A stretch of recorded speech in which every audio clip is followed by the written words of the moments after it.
GOP Senator Josh Hawley has gotten himself in a little bit of trouble with Dear Leader because he's like, even though he's giving Trump what he wants, it's not 100% of what he wants. He's only been 99% deferential, which is 100% disloyal where Donald Trump is concerned. It has to do with a new anti-corruption bill that, spoiler, probably isn't gonna pass anyway, which makes this entire political back and forth seem even more ridiculous. But what it would do, in theory, is to stop members of the Congress as well as the president, vice president from trading individual stocks. This is something that there's widespread agreement among the population. They shouldn't be able to do it. It's utterly corrupt. They use insider information.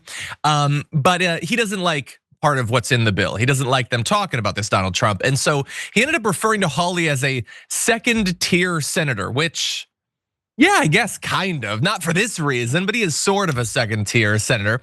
In any event, let's say, catch up to how we got to here. So a committee did pass a current version of the bill. It hasn't died just yet. And what it did, it would bar members of Congress, the president, vice president, from trading stocks. After its Republican sponsor changed the bill, and this is the fun part, to ensure that a divestment requirement included in the measure would not apply to President Trump. And you might think, oh, you lib.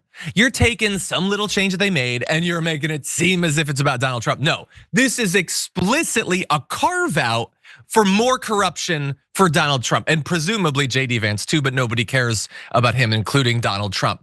So the original proposal would have required the president and the vice president to sell off their individual investments, hide it behind, like mutual funds or a financial plan or whatever, by 2027, which would mean that Donald Trump, for about the last year and a half of his presidency, would not be able to own individual stocks.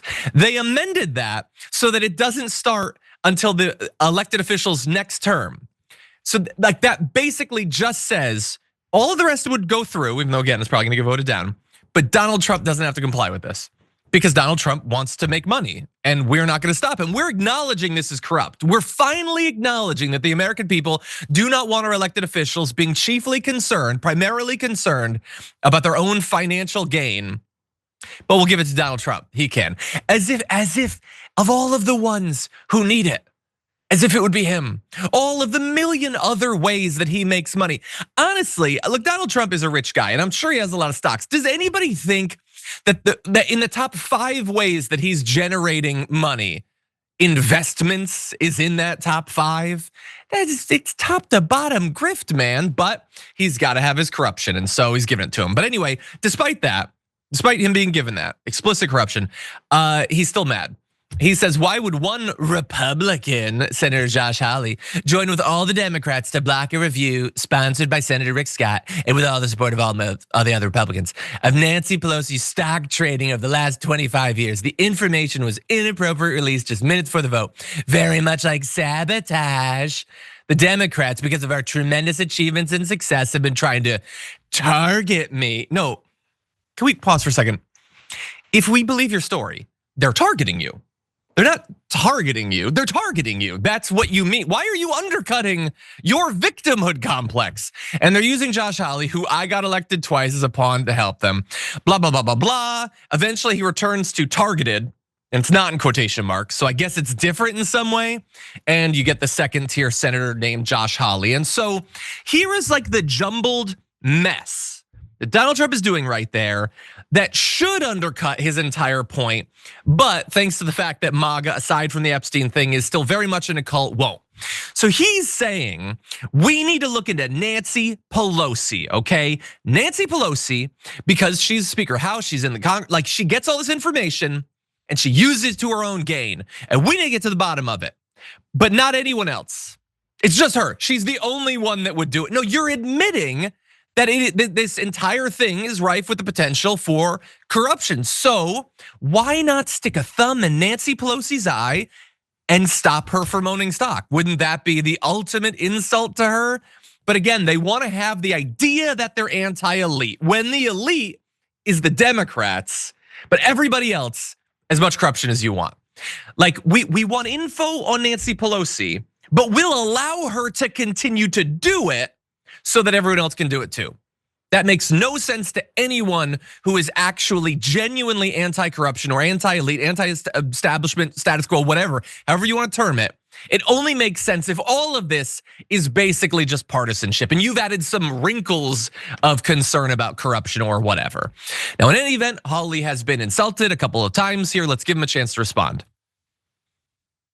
Are you a second-tier senator?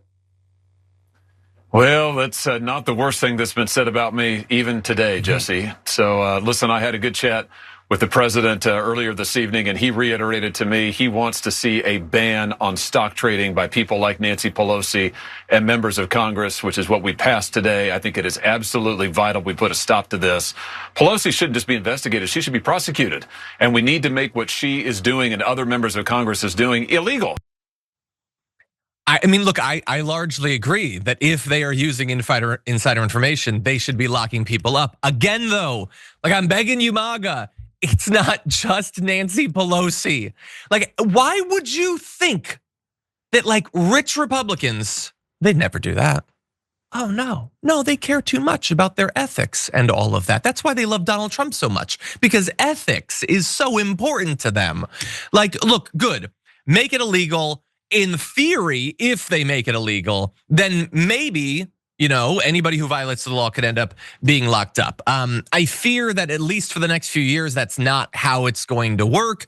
Like, does anyone think that, we pass this thing and Ted Cruz violated it? I'm sure the DOJ is gonna go after him. Like, does anybody actually believe that? Or let's say that they hadn't had the carve out for Donald Trump and then he had violated it.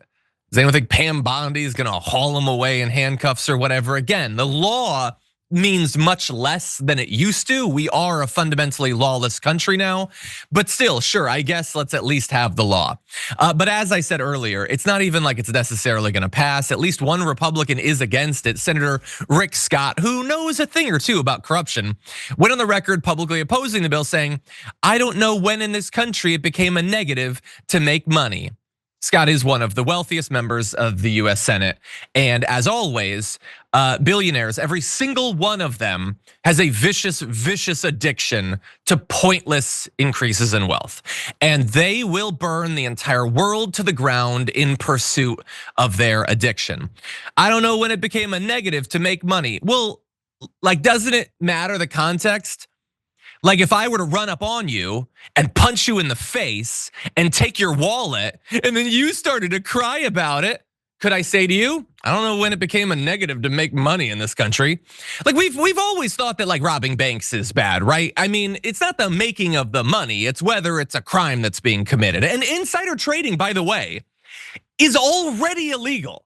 Like, I don't know why it should even need to be the case that we ban them from owning these stocks. Just the issue is that we know that despite the fact that they are doing insider trading, they're politicians, so we keep hands off. Now you could change that. You wouldn't even need a law to change that. If you actually had a culture in Congress, in Washington, which by the way is ruled, every inch of it ruled by Republicans, where you actually followed the law on insider trading, you would not need this to start locking people up. But you clearly do, and even with it, I'm sure that they're not gonna end up doing it. We have minimal disclosure requirements already for your stock trading. They don't comply with any of that already. And have you ever seen anyone suffer the consequences for that? No, of course not. Now, in any event, we'll see what happens in the Senate. In the House, Anna Paulina Luna says she's gonna force a House vote on member stock trading ban. Again, I have no idea if it's likely to pass there either. It could lose in the House, it could lose in the Senate. And then Donald Trump, who says that he wants it or whatever, could very well bar it as well. Oh, also, I will at least say, in theory, the ban on Trump having stocks was gonna start in 2027. They decided, no, we want a couple more years of his corruption. So in the next term or whatever, he won't be able to. So in theory, even if he runs for a third term and wins, maybe he won't be able to own stock. We'll be in a pretty dark place then. I'm not sure he'll comply with anything at that point, but it's something to look forward to, a little bit of good news.